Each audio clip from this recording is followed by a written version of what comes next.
Hello everyone and welcome back to the Common Sense Crypto channel. As with you always, this is Rich doing another video today on XRP. So I hope you're all having a wonderful day today wherever you are in this great world. We're gonna talk about XRP. And I gotta start with this from Smoke. Blockchain Association releases letter to Trump. 5 steps for regulatory clarity in the first 100 days. This is big. Like I've been saying, there's a good chance we will have crypto regulations in spring of 2025. So the Blockchain Association is saying, number 1, establish a crypto regulatory framework. Market structure and stablecoin legislation can be a bipartisan effort led by Congress.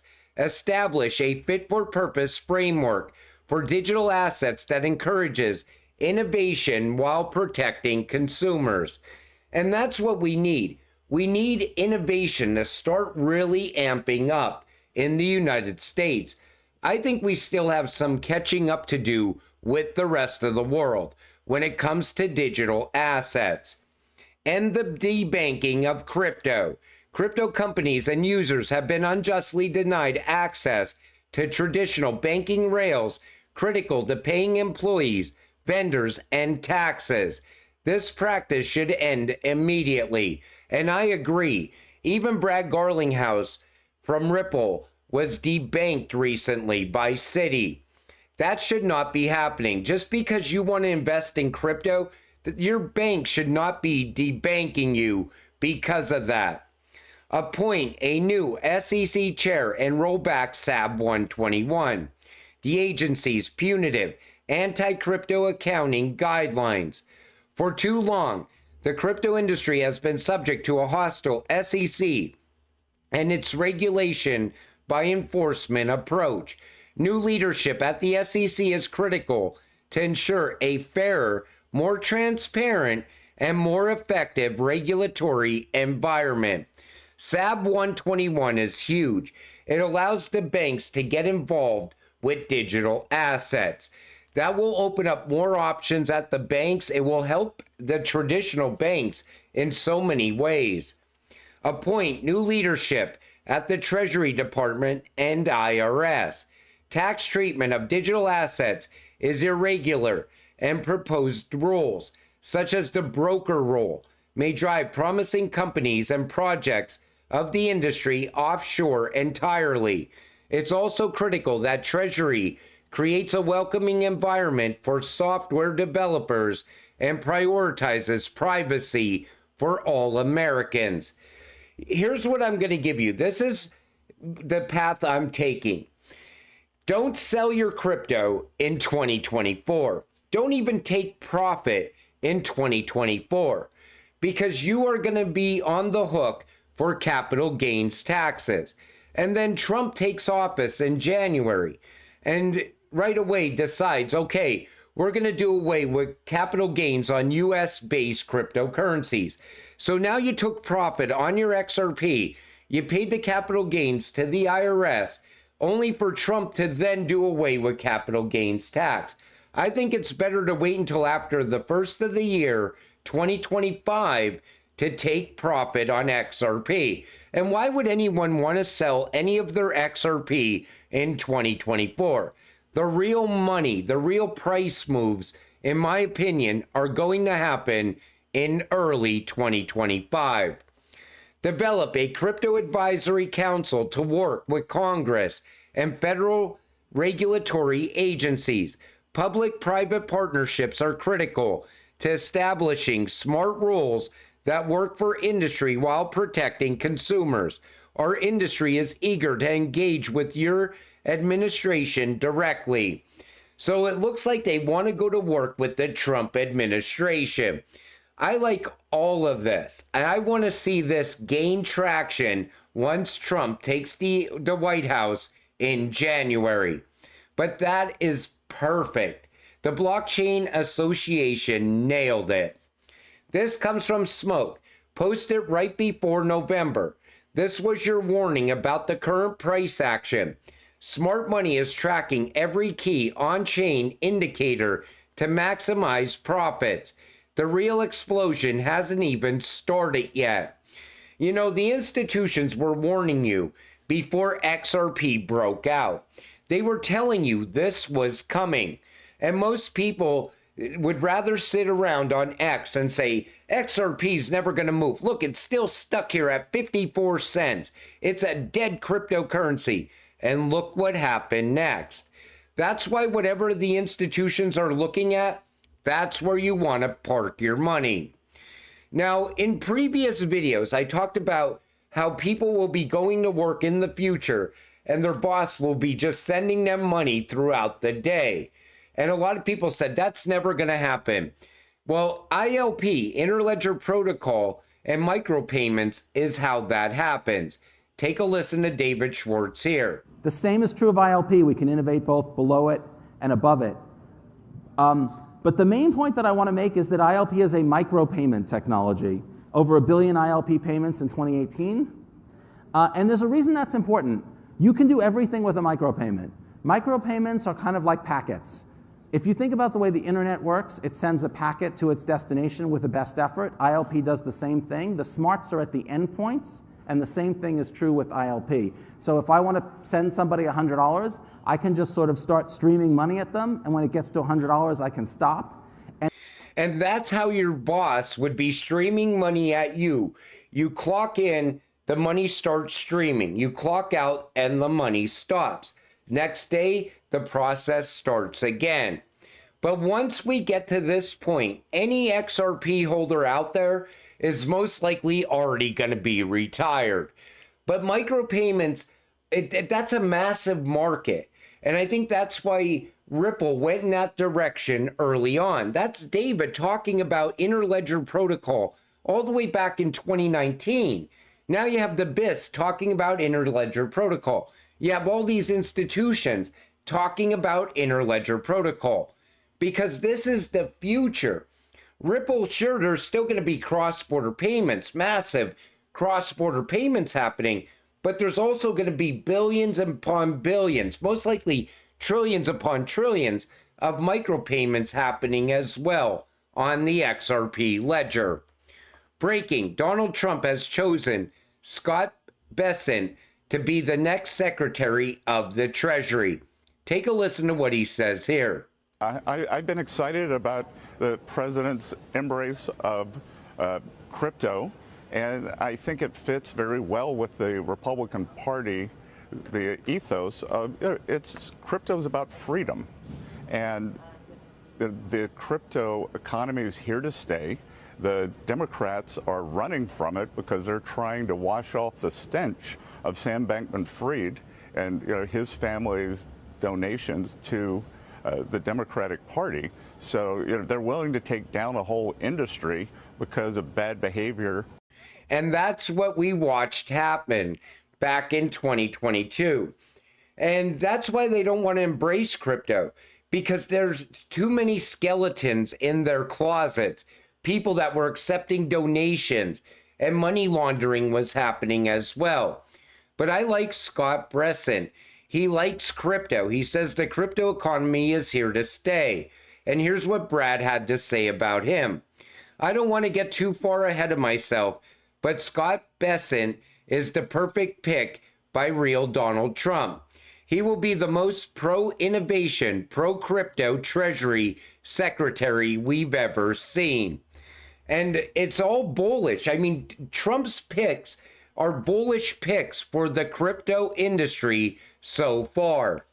Australia's crypto regulation delays driving investment offshore.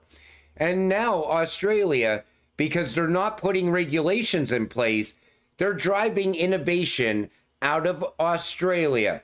We watched the same thing happen here in the United States. And that's why we are soon going to have crypto regulations in every single country around the world. A lot of these countries now have to play catch up with the rest of the world. CFTC greenlights stablecoin use as collateral in capital markets. No new regulations needed for DLT technology protocols. the CFTC has been killing it, because what they're doing is everywhere that the SEC failed, the CFTC has been making regulations and a path forward. Now we're seeing it around stablecoins. Next, we're going to see it around crypto. But things have not even really got moving yet here in the United States. 2025 looks like a monster year for crypto in general. Remember, all the China connections that were uncovered during ETHgate. You don't weaponize a currency. You weaponize the rails on which the currency rides. And that's what the United States did with SWIFT. They weaponized SWIFT against Russia. They have weaponized SWIFT against other countries in the past. And that's why now the BRICS are moving away from SWIFT. If you keep weaponizing the payment rails, eventually people will come up with their own payment rails. And Ripple has set up payment rails inside every single BRICS country. And every other country that wants to join the BRICS already has Ripple rails inside. All they have to do is plug and play. And next thing you know, XRP is getting locked away in massive liquidity pools inside of the BRICS. And that's the future I see for XRP. XRP holders, this is huge. David Schwartz knows exactly how massive demand is for XRP. Just with cross-border payments alone, XRP solves a multi-trillion-dollar issue, lack of liquidity. Take a listen. The piece we hadn't seen before in Bitcoin was proof of work. But the magic, I think, comes from the fact that there is no central operator. All transactions are public. All the transaction rules are public. Anybody can enforce transaction rules. Like that was kind of where the magic was. And so we kind of took it apart. And the use case that we decided to target in the early days was payments. Payments are a multi-trillion-dollar problem. And it seems like cryptocurrencies are just naturally suited to make payments better. And it's specifically, we kind of focused on cross-border international payments, not because domestic payments are great, but because it's cross-border payments are the worst. Like if you, anyone who's made an international payment probably has stories of bad experiences. And so the worse the thing you start with, the less amazing you have to be better. And I think we can eventually be amazing and sort of take over the payments world, but we're not going to be there day one. And so if we can't succeed against the worst part of the problem, why are we bothering? What happened with Ripple was they went after cross-border payments because that's where the biggest problems were. And if you master cross-border payments and you're better than everyone else at cross-border payments, domestic payments will be very easy. Micropayments will also be very easy. Ripple wants to take over all types of payments. And now we're going to have tokenized assets coming to the XRP ledger as well. And those tokenized assets could be anything from 1 million barrels of oil to tokenized actual physical gold running on the XRP ledger. But anything that comes across the XRP ledger, XRP moves it, no matter what it is. And that's how we get rich off of our XRP. Remember, the United Nations confirmed importance of XRP and XLM. We are going so much higher. United Nations confirms Ripple and Stellar's role in the new financial system.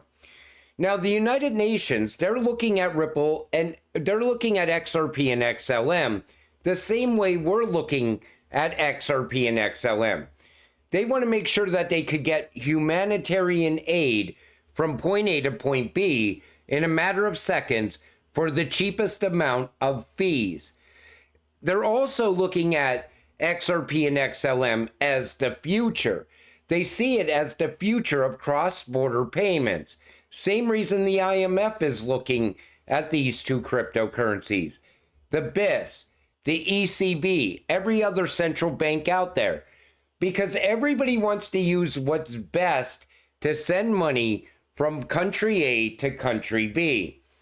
SWIFT only has the upper hand on Ripple because SWIFT is already connected to all of these banks. But now we have whole countries wanting to move away from SWIFT. I don't think we're looking at XRP. We're not bullish enough when we're looking at XRP. Anybody who says, my bullish level is so high right now, it's through the roof, is still not bullish enough about XRP. Where this is going is something that's a once in a generation opportunity. You invested in XRP because you've seen what it was capable of.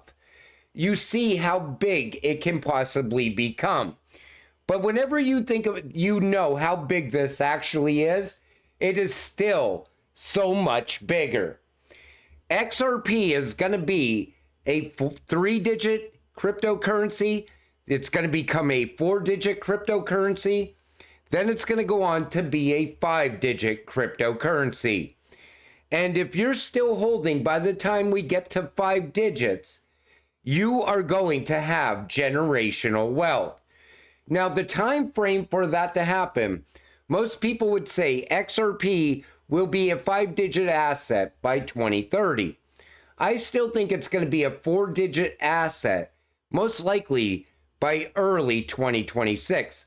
I think it all starts with ISO 222, tokenization, and massive institutional adoption. I think it's going to happen so quick that people are going to look at it as a flip of the switch moment. But until it does happen, stay patient, stay positive, and let's get rich together. With that said, I'm going to wrap up this video. I want to thank you all for watching. I appreciate all of you. I'll see you in the next one. Have a great night.